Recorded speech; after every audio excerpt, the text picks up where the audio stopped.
जी जय माता दी। इस शारदीय नवरात्रा में हम सभी पूजा पाठ कर रहे हैं और करना भी चाहिए। 9 दिनों के इस व्रत में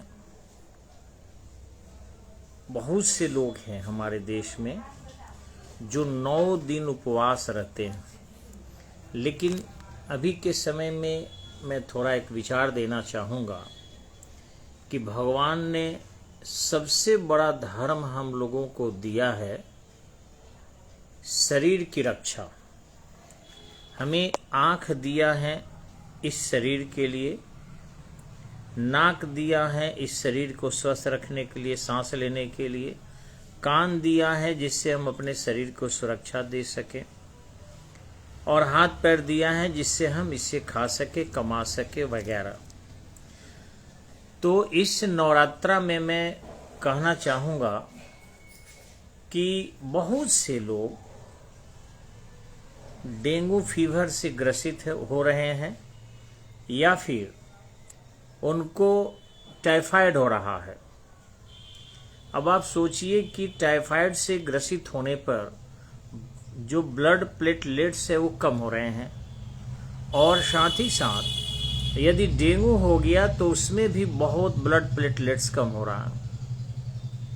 अब ब्लड प्लेटलेट्स अगर कम हो जाए और आप 9 दिन बीमार रहिए तो निश्चित ही दुर्घटना की संभावना है। इसलिए मेरा मानना है कि आप इस व्रत में अगर उपवास है तो बजाबते खाना पीना बहुत व्यवस्था कीजिए, जिससे किसी भी व्यक्ति को बहुत तबीयत खराब न हो, और साथ ही साथ धर्म को भी मानिए। ऐसा नहीं कि हम लोगों का शरीर बना है कि शरीर को क्षति कर दे धर्म के लिए। हाँ, अगर कोई मेरे धर्म पर आपत्ति आती है, विपदा आती है, तो हम उसके लिए वीरगति को प्राप्त होंगे।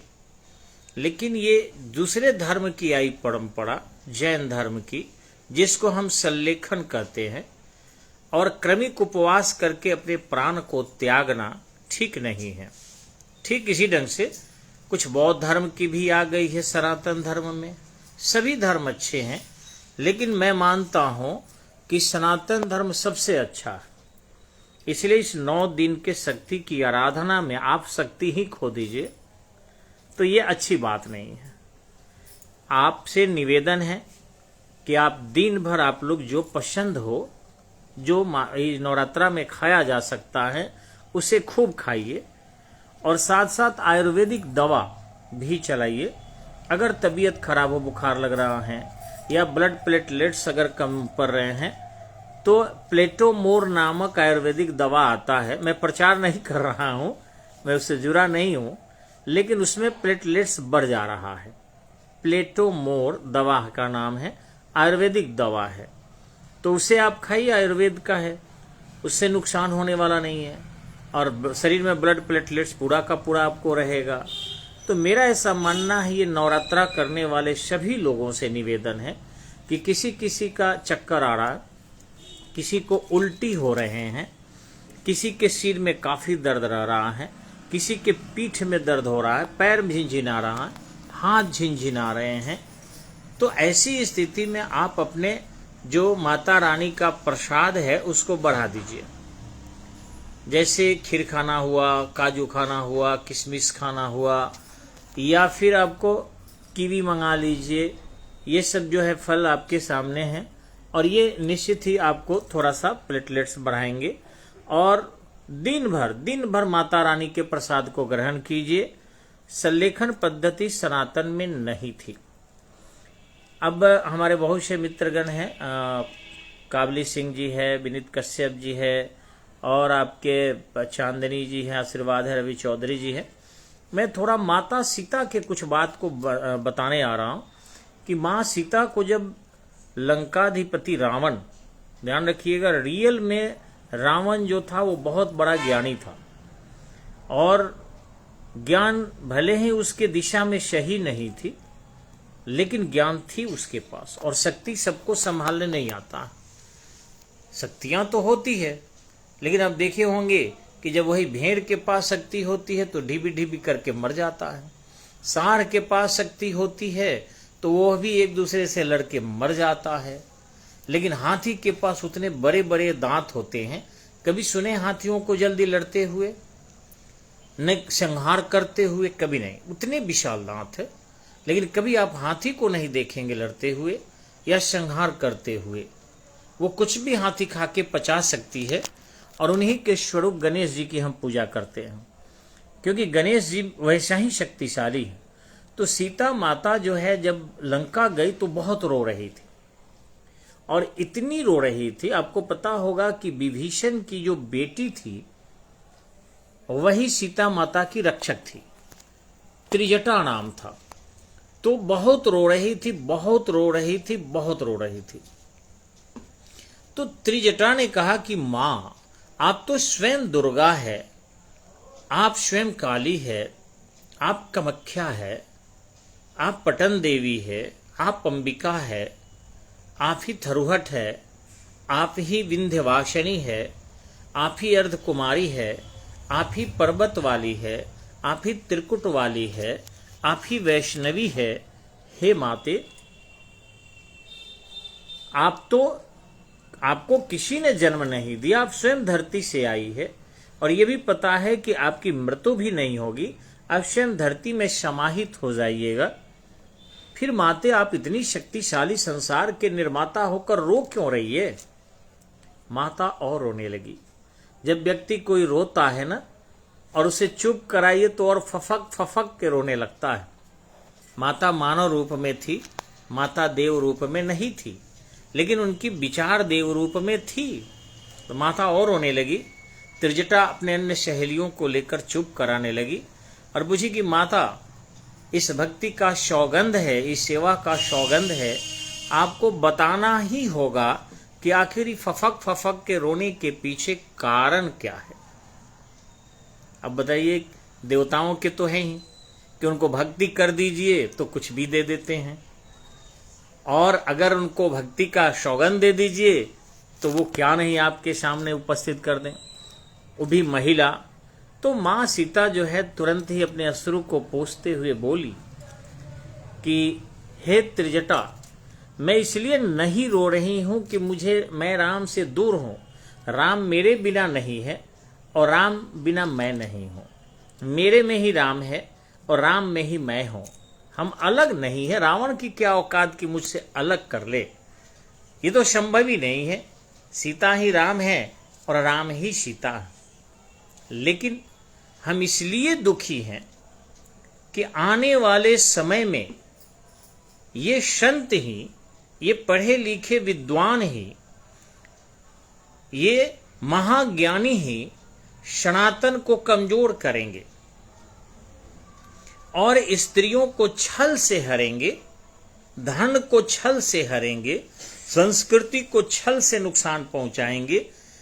मेरी आंसू इसलिए, मेरी आंसू आने वाले समय के लिए हैं कि देखो ये पढ़ा लिखा प्रकांड विद्वान रावण अब केवल लंका में नहीं रहेगा त्रिजटा, अब ये गांव गांव मोहल्ले मोहल्ले में दिखाई पड़ेंगे। हर जगह जो है वो साधु के भेष में नजर आएंगे। पहले साधु जो होता था त्रिजटा सतयुग में, वो समाज के लिए जीता था, वो जनता के लिए काम करता था। लेकिन आज ये साधु तरह तरह की ढोंग रच के, तरह तरह के बातों में लोगों को उलझाकर और पूरे जनता के गाढ़ी कमाई को ले लेंगे।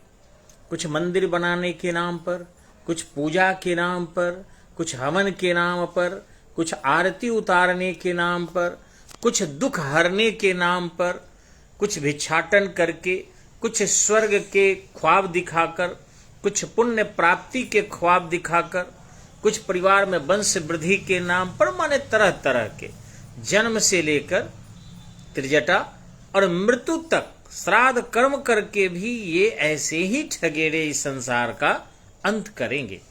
मैं इसलिए रो रही हूं कि जैसे ही ये समाज पर अपना वर्चस्व स्थापित करेंगे, कोई दूसरा पंथ आ जाएगा और दूसरा पंथ हमारे गंगा को, गीता को, गायत्री को, गौ को नुकसान पहुंचाएगा, गांव गांव को नुकसान पहुंचा देगा।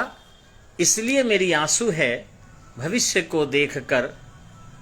हालांकि स्वयं मेरे प्रभु ही पुनः कृष्ण बनकर दुराचारियों का अंत करेंगे। स्वयं मैं आऊंगी राधा बनकर, रुक्मिणी बनकर, इस समाज के कल्याण करने के लिए प्रेम की पाठ पढ़ाऊंगी। लेकिन डर है कि रावण के विचार से भी कुछ जरूर प्रभावित होंगे और वो समाज का शोषण हर गली, हर मोहल्ले में करेंगे। आज गली गली में दिखाई पड़ रहे हैं ऐसे जो कपड़ा रंगाकर, त्रिशूल लेकर, फिर गदा लेकर, अनेक अलग अलग मंदिरों में बैठकर या अलग अलग अपना अपना आसन लगाकर और लोगों किसी का भूत भगा रहे हैं, किसी के भविष्यवाणी कर रहे हैं। नाम उसी से पूछ रहे हैं कि तुम्हारा नाम क्या है, नाम बता। और वो कहते हैं हम सब कुछ बता देते हैं। तो भाई नमोआ क्यों पूछ रहे हो आप? और जो वो करिश्मा दिखा रहे हैं, कोई भी आदमी मैं बता रहा हूं, उससे तो कम से कम 50 गुना करिश्मा हम लोग दिखा सकते हैं। किसी भी व्यक्ति को सारी विज्ञान है, सारी बुद्धि है, सब चालाकी है, चतुराई है, लोगों के सेंटिमेंट पर कब्जा करना है। लेकिन ये करके अगर ये सनातन को कोई नुकसान पहुंचाता है, ये क्षतिकारक है। अभी मैं वही निवेदन करने आया हूं कि मां सीता के उस आंसू को आप सब ध्यान में रखें। और ऐसे ठगेरे हमारे समाज में गली गली, मोहल्ले मोहल्ले में हैं, जो उसी प्रकार के कपड़े पहनकर, रावण प्रकार के साधु के ड्रेस में, और फिर गली गली घूम रहे हैं। वो धन की क्षति कर रहे हैं, संस्कार की क्षति कर रहे हैं, समाज की, सनातन की क्षति कर रहे हैं। और इस तरीके से जब सनातन की क्षति होगा तो दूसरे धर्म वाले सनातन पर हावी हो जाएंगे। इसलिए मेरा नम्र निवेदन है कि उस मां सीता के जो वचन है उसको ध्यान में रखकर इस प्रकार के वस्त्र पहनकर गली गली घूमने वाले, ठगने वाले लोगों से जरूर चतुर रहना है और फिर अपने को बचाना है। पहला धर्म है हमारा कि भगवान ने ये शरीर के साथ आंख दिया है, शरीर के साथ मस्तिष्क, नाक, जिह्वा, कान, शरीर की सुरक्षा पहले जरूरी है। इसलिए इस 9 दिन के नवरात्रा को बढ़िया से याद कीजिए, मनाइए, बहुत अच्छी बात है। लेकिन इस डेंगू के दौरान ब्लड प्लेटलेट्स कम नहीं होने चाहिए और टाइफाइड के दौरान हमारे परिवार के किसी सदस्य को कोई क्षति नहीं। बीमार पड़ेगा, अस्पताल जाएगा, लक्ष्मी की क्षति, परेशान होंगे आप। तो प्लीज प्लीज इन चीजों को ध्यान में रखिए। और आप मेरे जितने मित्र लोग देख रहे हैं, आप भी इस चीज को बताइए अपने लोगों से कि आप 9 दिन खूब खाओ, बढ़िया से रहो, प्रसाद खाओ माता जी का, सुबह में खाओ, दिन में खाओ, शाम के खाओ, रात के खाओ। ये नहीं कि गर्म पानी पी के हम रह जाते हैं और कुछ नहीं होता है।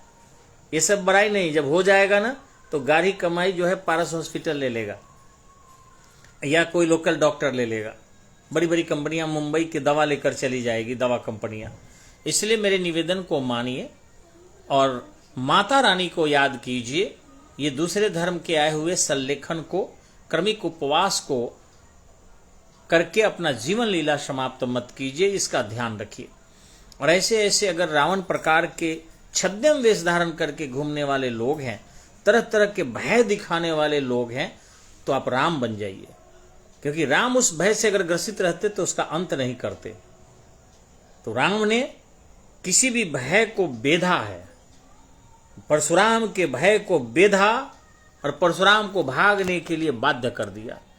पहले के लोग परशुराम के सामने जो थे, ब्राह्मण जानकर, श्रेष्ठ जानकर सर नवा देते थे, उस पर शस्त्र नहीं उठाते थे। तो सुने हैं कि वो 21 बार पता नहीं क्या क्या किया। लेकिन अब अगर ऐसे परशुराम आ जाए तो लोग पताल लोक में भेज दे। इसलिए राम ने परंपरा एक अच्छी देकर गई है, सभी जातियों में एकता, समाज में एकता, महिलाओं का सम्मान वगैरह वगैरह। उस महिला के लिए, देश के लिए, संस्कृति के लिए लंका में, हिंद महासागर में भी पुल बनाना। लेकिन वही महिला के समाज के लिए फिर महिला को राजनीति से दूर करके ऋषि कुटिया में रहकर अच्छे जीवन जीने के लिए जो है अनुमति दे देना, ये सारा सीखना चाहिए हमें कि जरूरत पड़ेगी तो हम परशुराम को भी जवाब देंगे, जरूरत पड़ेगी तो रावण जैसे छद्म ठगेरे और श्राप देने वाले का भी नुकसान करेंगे, लेकिन अपने शरीर की रक्षा, अपने संस्कृति की रक्षा, अपने समाज की रक्षा, अपने परिवार की रक्षा, तब सनातन की रक्षा करेंगे। हम ही नहीं रहेंगे तो सनातन क्या सुरक्षित रहेगा? और माँ के भक्त ही नहीं रहेंगे तो माँ को याद कौन करेगा? इसलिए इसका जरूर ध्यान रखिए और स्वस्थ रहिए, खूब खाइए माँ के प्रसाद को और शक्ति अर्जित कीजिए। 9 दिनों में इतने ताकतवर हो जाइए कि इसके बाद धान होने वाला है। धान की कटनी करेंगे हम लोग, धान की पिटनी करेंगे हम लोग, चूड़ा कूटेंगे और जम के जो है खाएंगे। इसलिए ताकत अर्जित कीजिए इस 9 दिनों में। 9 दिनों में कमजोर मत बनिए, पूजा पाठ भी कीजिए और काम भी कीजिए। जान लीजिए अगर काम से बचेंगे तो 3 देवी होती है, ओम ऐं ह्रीं क्लीं, जानते होंगे। ओम मतलब माँ का गर्भ, ओम मतलब क्या होता है? माँ का गर्भ, याद रखिएगा। अ उ म से बना है, अ उ म ओम, ओम शुद्ध उच्चारण ये होता है। ओम का अर्थ होता है हम जहाँ जन्म लिए हैं पहले उसका नाम लेते हैं। तो सबके अपनी मम्मी का प्रार्थना पहले करना चाहिए। तो ओम हो गया अपने माँ का गर्भ, जहाँ हम पले हैं, जहाँ जन्म लिए हैं। और ओम ऐं, ऐं माने होता है ये कंठ, माँ सरस्वती। ह्रीं माने धन भावना, और क्लिंग माने भुजा शक्ति। तो ध्यान रखेंगे ये तीनों को मजबूत रखेंगे हम लोग, अपनी माँ को भी ओम, ऐं ज्ञान को भी, कंठ को भी, बुद्धि को भी, ह्रीं हृदय को भी, भावनाओं को भी, और क्लिंग शक्ति को भी। तो इन तीनों को जब मजबूत करके चलेंगे तो हम माँ के रियल भक्त होंगे, माँ के रियल पुत्र होंगे। शक्ति खोकर माँ को हम रियल भक्त नहीं हो सकते। शक्ति प्राप्त करने की पूजा है, विजय श्री की पूजा है, भगवान राम की रावण पर विजय की पूजा है।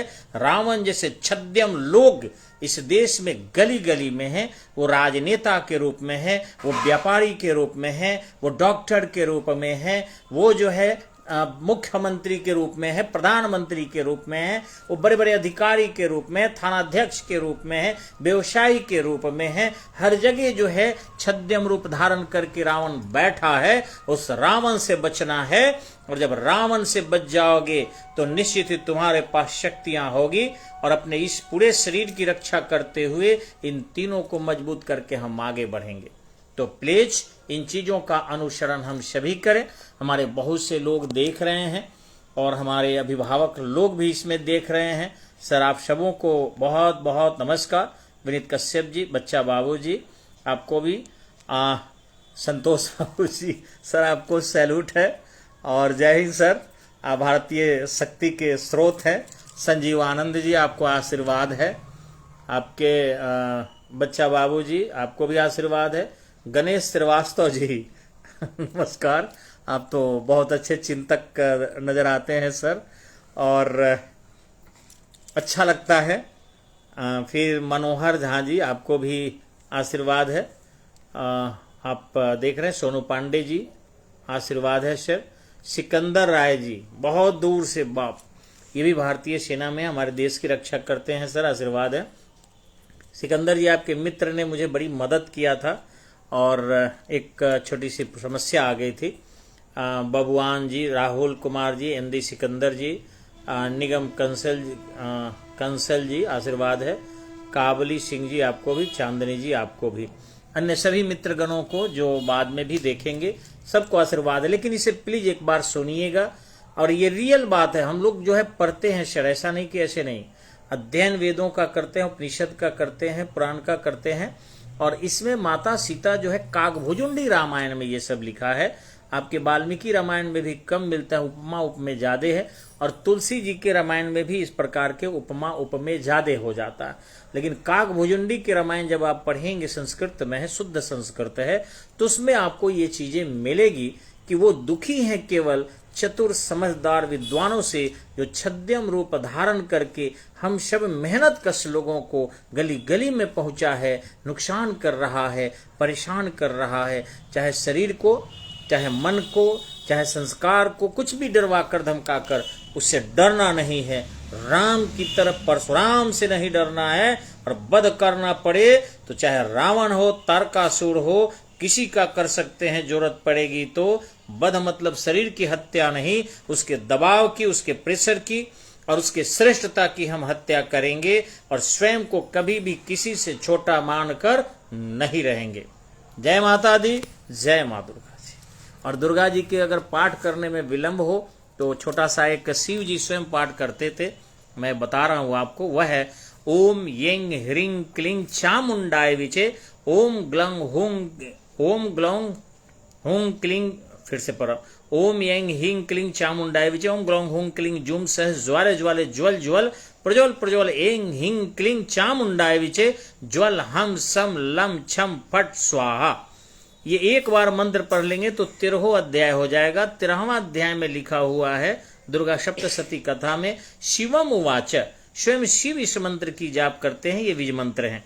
तो देखिए कितना देर लगा, मात्र 30 सेकंड में हमने ये मंत्र पढ़ दिया और आप भी पढ़ सकते हैं। तो समय बचाओ, शरीर बचाओ, अपना संस्कार बचाओ, अर्थव्यवस्था बचाओ और मजबूत बनो, माँ का पुत्र बनो, माँ के चरणों में पड़कर शक्ति लो, शक्ति को खो मत। जय माता जी, जय भारत, जय हिंदी, जय सनातन।